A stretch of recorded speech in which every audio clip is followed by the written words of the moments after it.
Eligible to race in some of the biggest championships around the world, the LMP2 class features teams from around the globe. Slightly slower than the GTP class cars, these LMP2 cars provide great racing for both professional and amateur drivers alike. Here's everything you need to know about the LMP2 class.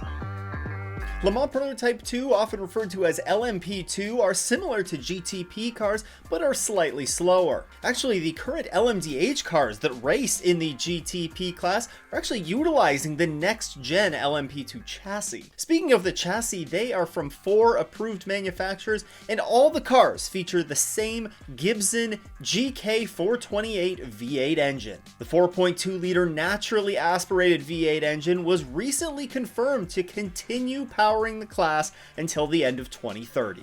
And while the cars do feature traction control, they do not feature ABS. I mentioned a moment ago that these cars are eligible to race in a variety of championships around the world. Perhaps their highlight is in the 24 Hours of Le Mans, but we'll talk about that in just a second. Of the 4 chassis manufacturers that are eligible to compete in the class, there's one that's dominated on the podium as well as in the entry numbers in recent years. The Oreca 07 has dominated the grid, with all of the cars on the 2024 Imsa grid being Orecas except for one. That one that is not an Oreca is a Ligier JSP217, and is actually the first time since 2021 that we will see a manufacturer other than Oreca in the class. Other eligible manufacturers for the class are Dallara and Multimatic.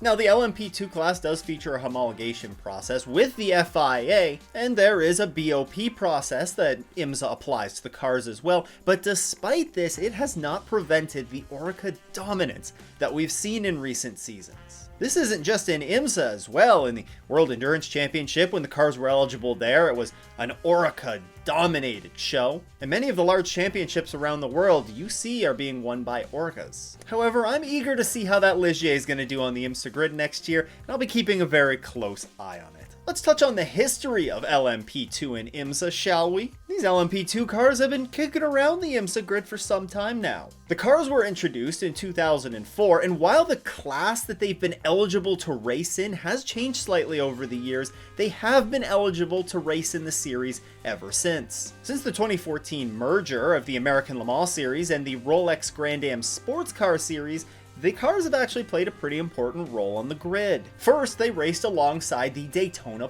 prototypes. After a couple of years of that, they would go on to race alongside the updated version of those Daytona prototypes, the DPIs. Eventually, when the grid sizes got to be large enough, the LMP2s would break off into their own separate class in 2019, and it's remained that way ever since. Today's video was sponsored by P1 Web Development. If you're looking for a custom website for your business, or perhaps you're a race team or driver that's looking for a professional way to present a website to sponsors or potential fans, well, look no further than P1 Web Development. Their team is passionate about racing, and I actually met the owner at Watkins Glen this past summer. And they want to help drivers and teams by creating them unique custom websites. So when you're looking for someone to build or transform your website into something that sponsors or fans will actually want to visit, then look no further than P1 Web Development. A huge thank you to P1 Web Development for supporting the show. You can check out their entire portfolio of websites and see if they're a good fit for you by heading to p1webdevelopment.com/theS's or clicking the first link in the description. Now, the price for one of these LMP2 cars is right in and around the $400,000 range, although that varies quite a bit based on the model that you're looking at, as well as how old the car is. However, it's important to note that that does not account for the engine rental that's required to run one of these cars, as well as other consumables such as tires, crew members, etc. Maybe not crew members, I don't think you want to consume those. And LMP2 is a Pro-Am class, meaning that in addition to the professional drivers that are eligible to run, there is also an amateur driver mandate. A maximum of 1 platinum or 1 gold rated driver and a minimum of 1 bronze rated driver is permitted. And it should be noted that 2 gold drivers are permitted only for the Rolex 24. To give you a reminder of some basic FIA driver rating explanations, platinum drivers are professional rated drivers who have generally won a championship in a professional category, such as Hypercar in the WEC or GTP in Imsa. These guys and gals are the best of the best. Gold drivers are generally professional drivers and winners of major sports car championships such as GTD and Imsa. Silver drivers have generally won a significant non-professional series such as the Porsche Carrera Cup or an endurance race of GT3 level or higher.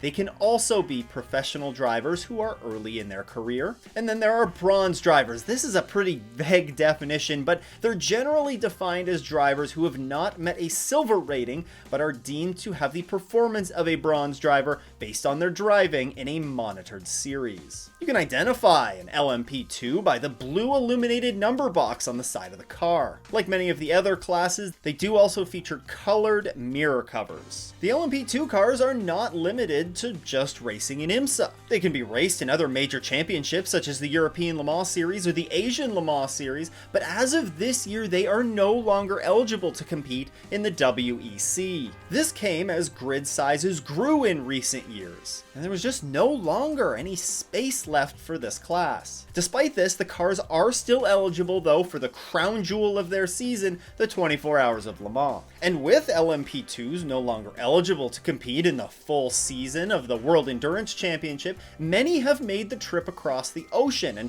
come to North America and Imsa to compete full-time. As a result of this, there's been pretty large growth in the LMP2 class in recent years, and now it boasts a very healthy grid of cars. Speaking of the 24 Hours of Le Mans, there is also an award that's handed out in Imsa called the Truman Award. The award is given to the driver with the most race points over the course of the season, and they are given an auto invite to the following year's 24 Hours of Le Mans. Now, the LMP2 grid has continued to grow in recent years, and now it boasts a healthy 13-car grid for the 2024 season. That's not the only class, though, that has grown in recent years. The GTD Pro class has almost doubled the number of entries that will be on the grid full season from where they were last year. You can learn all about that class right here. Big shout out to all the Patreon supporters. If you too want to support the show, you can head to patreon.com/offintheS's. Once again though, thanks for tuning in. I hope everyone has a great race weekend and doesn't go off in the S's.